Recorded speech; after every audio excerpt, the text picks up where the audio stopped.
Well, you know what they say, how do you follow that? But Spike's going to follow that with a final poem. And I suppose we've been keeping something back from you, really, because Spike is an ex-soldier.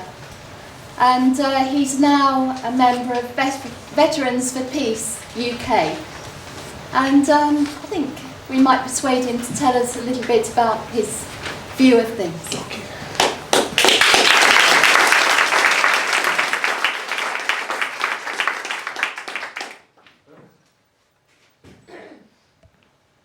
Before I read my last poem, I'll tell you a wee bit about myself.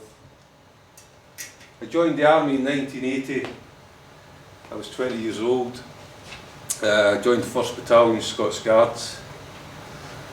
I was told in advance the 1st Battalion were going to do a 2-year tour of Hong Kong after a tour of Belfast. I thought, that sounds good. So I arrived at Belfast. I was 21 by the time I finished my training. And I'd heard about the IRA, I'd heard about the Troubles. What I wasn't prepared for was the level of hatred coming towards me from tens of thousands of people, half the community in Northern Ireland. I saw quite a lot of my mates cut to pieces with blast bombs, and we faced drive because a hunger strike was on at the time. And as a defence mechanism towards all that hatred, I hated them with the same passion. I left the army and carried that hatred with me for many, many years. I was a very, very angry man. If you looked at me the wrong way, I'd nut you. I know you might find that kind of surprising. Genteel figure that stands before you. I was a heavy drinker. I smoked a lot of weed, do a lot of pills, a lot of cocaine. I was a mess. I had to rediscover who I was because the army had took so much from me. They never completely took my humanity, because there were a couple of occasions where I could have opened fire, I chose not to. I'm so grateful I chose not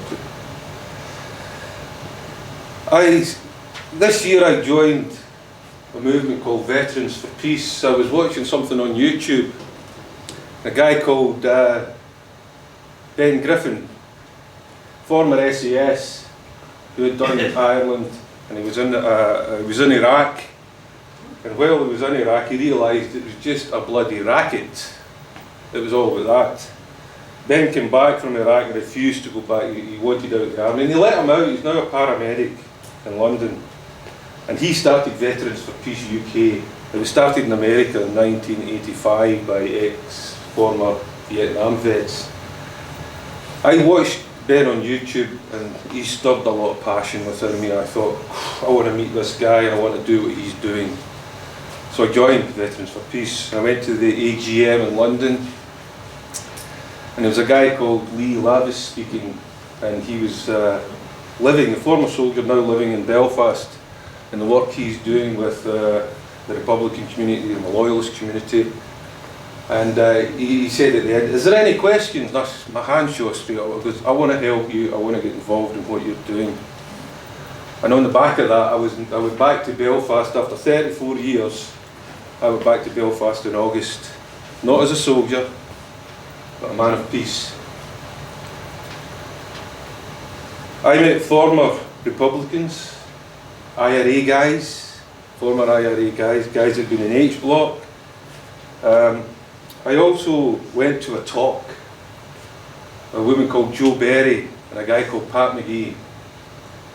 Jo Berry's father was killed in the Brighton bomb. Pat McGee's the guy that planted that bomb. Now they tour together. Now to hear a man say to a woman, "I killed your father," and for her to respond in such a loving and compassionate manner, was one of the most powerful things I have ever witnessed.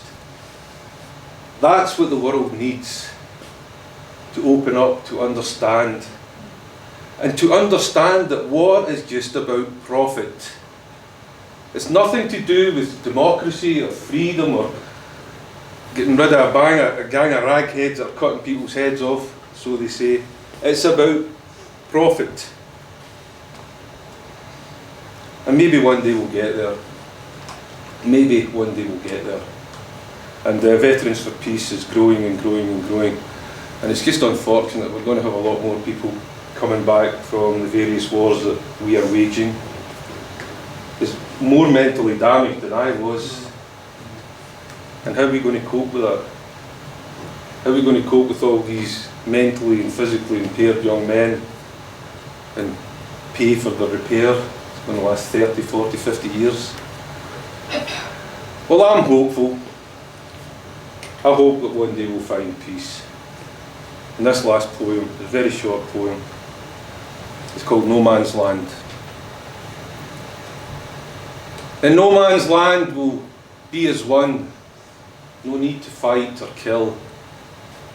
In no man's land there are no kings, or rich man's gut to fill. So when the guns at last go silent, and the drums no longer beat, as we wake up to our madness, in no man's land we'll meet. Ladies and gentlemen, thank you.